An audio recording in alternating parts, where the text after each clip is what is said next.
গরম গরম মালপোয়া কে না ভালোবাসে, তাতে আবার তালের মালপোয়া। সত্যি অসাধারণ লাগে খেতে, তাই না? আমি রুবি, রুবিস কুকারি থেকে সকলকে স্বাগত। আমি জন্মাষ্টমী স্পেশাল তালের মালপোয়া বানিয়ে দেখাবো। তার জন্য বাজার থেকে একটা বেশ বড় সাইজের তাল নিয়ে এসেছি।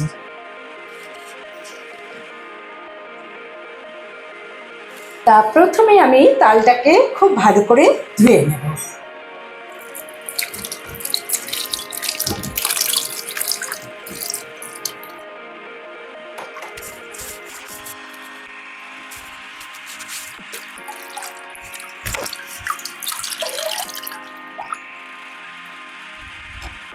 এবার তালের এই ওপরের অংশটাকে ছাড়িয়ে নিতে হবে।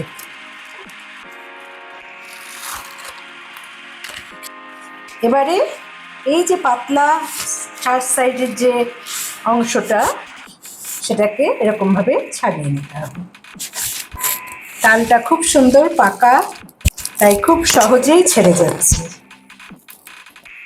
আমি এটা কিনে আনার পর কিন্তু ঘরে 2 দিন রেখে দিয়েছিলাম, তাতে আরো ভালো পেকে গেছে।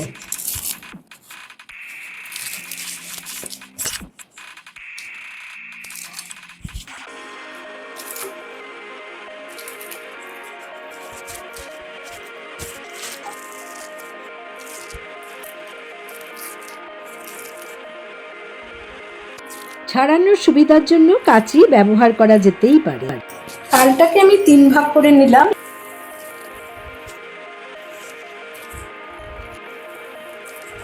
এবং মাঝখানে এটা অনেক সময় শক্ত হয়ে আটকে থাকে, কোনো ব্যাপার না, কাঁচির সাহায্যে এটাকে এরকমভাবে কেটে ফেলবে।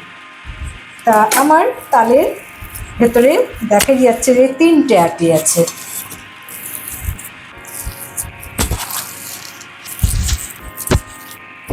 এই 3টে পার্ট।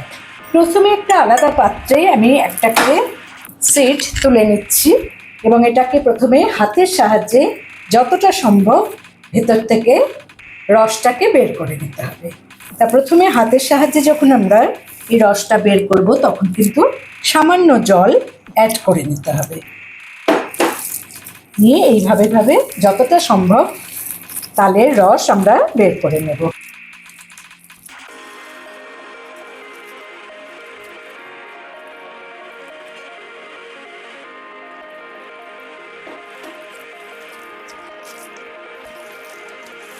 এই যে রসগুলো বেরোচ্ছে, এগুলোকে আমি একটা বাটির মধ্যে এভাবে রেখে দেব। এভাবে হাতের সাহায্যে যতটা সম্ভব রস আমি বের করে নিচ্ছি। এবারে আটিটা কিন্তু অনেকটাই নরম হয়ে গেছে এবং এতটা গোলা আমার বেরিয়ে গেল। আমি এবার একটা গ্রেটারে ভালো করে রসটাকে আরও বের করে নিচ্ছি।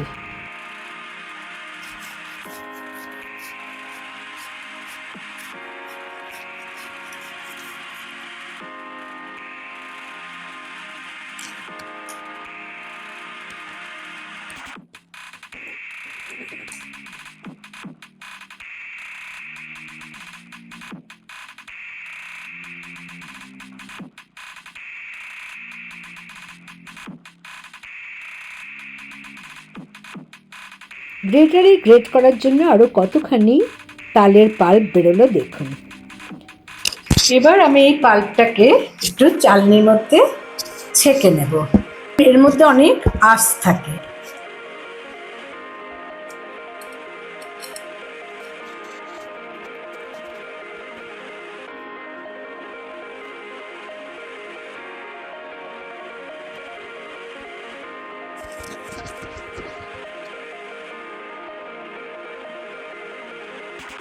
এই দেখুন কতটা আঁশ বেরোলো। এখানে 1 কাপ পরিমাণ তালের পাল্প আছে। আমি এখানে 1 কাপ সুজি অ্যাড করলাম।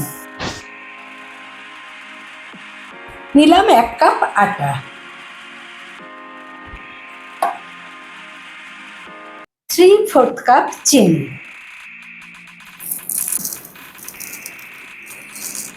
1 কাপ তালের পাল্প,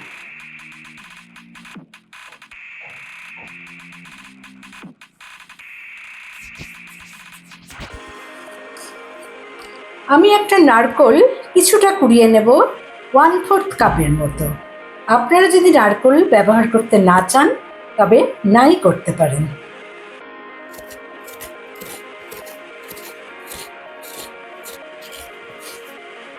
আপনারা ফ্রেশ নারকোলের বদলে এখানে নারকোলের গুঁড়ো ব্যবহার করতে পারেন। আমি ফ্রেশ নারকোল একটু বেটে নেব। সামান্য একটু দুধ অ্যাড করে নিচ্ছি। নারকোলের পেস্টটা এবার আমি এখানে অ্যাড করে দিচ্ছি। আমি সামান্য মৌরি এখানে হালকা রোস্ট করে নেব।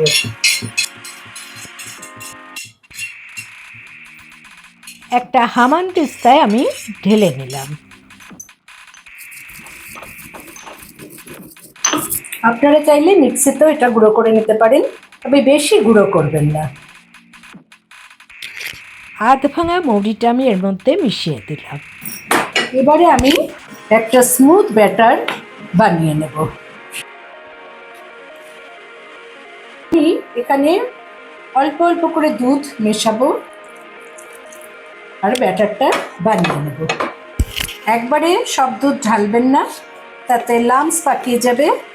অল্প অল্প করে দুধ নেবেন এবং কনসিস্টেন্সিটা যতক্ষণ না পারফেক্ট হবে ততক্ষণ অল্প করে দুধ দিয়ে ভালো করে মিশিয়ে নিতে হবে।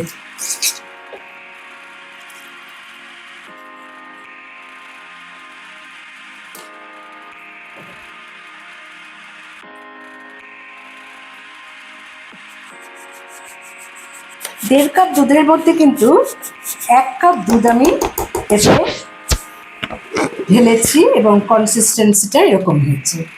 তা আমি এটাকে ঢাকা দিয়ে এখন আধ ঘন্টার মতো রেখে দেবো রেস্টে। আধ ঘন্টা হয়ে গেছে। কনসিস্টেন্সিটা দেখাচ্ছি বেশি ঘন হয়ে গেছে, এটাকে আরেকটু পাতলা করতে হবে। সুজিটা ফুলে গেছে, চিনিগুলোও গলে গেছে। এবার আমি আর যেটুকু দুধ আছে এতে ঢেলে দেব।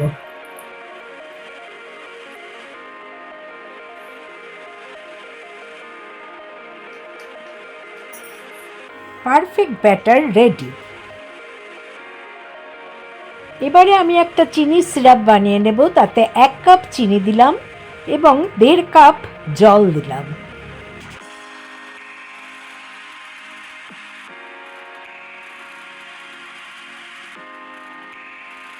যতক্ষণ না চিনিটা গলে যায় আমি একটু নাড়াচাড়া করে নিচ্ছি এবং বেশি ঘন করতে হবে না। এখানে আমি 3টে ফাটানো এলাচ অ্যাড করে দিলাম। এবার চিনি শিরা নামিয়ে রেখে একটা কড়া বসিয়ে দিলাম। তাতে 1 কাপ পরিমাণ সাদা তেল অ্যাড করে দিলাম। 1 টেবিল স্পুন ঘি সাথে মিশিয়ে দিলাম, এতে ফ্লেভারটা খুবই ভালো হবে। এবার আমি একটা গোল হাতার সাহায্যে 1 হাতা করে ব্যাটার এখানে ঢেলে দিচ্ছি এবং গরম তেল ওপরে এরকমভাবে ছিটিয়ে দিচ্ছি। দেখুন কত সুন্দরভাবে মালপোয়াগুলো ফুলে যাচ্ছে। বেশি মালপোয়া একসাথে ভাজতে নেবেন না, তাতে ফেটে যাওয়ার সম্ভাবনা থাকবে। প্রথম দিকটাতে একটা করেই মালপোয়া আমি ভেজে নিচ্ছি, পরবর্তী সময়ে আমি একসাথে অনেকগুলো মালপোয়া ভেজে নেব।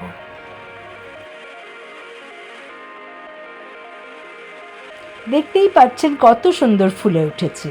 এবার মিডিয়াম ফ্লেমে 2 পিঠ যখন সুন্দর করে ভাজা হবে তখন একটা ঝাঁঝরির সাহায্যে তেল ঝাড়া করে তুলে একটা টিস্যু পেপারের মধ্যে ফেলে দিতে হবে। তারপর ঈষদুষ্ণ সিরাপে সেটা দিয়েই সাথে সাথে তুলে একটা প্লেটে রাখতে হবে। এবারে কিন্তু আমি অনেকগুলো মালপোয়া একসাথে ভেজে নিচ্ছি।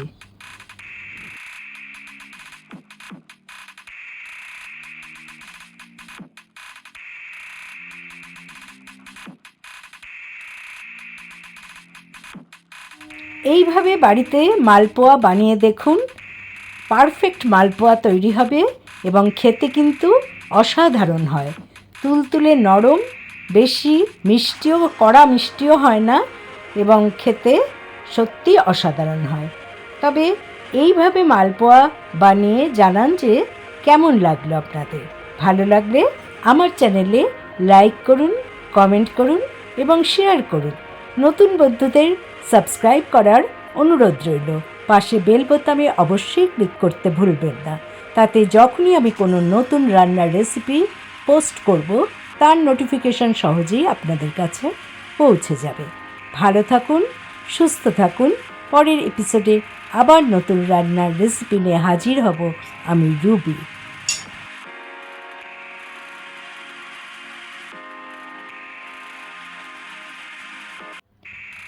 অসাধারণ নরম তুলতুলে। Thanks for watching.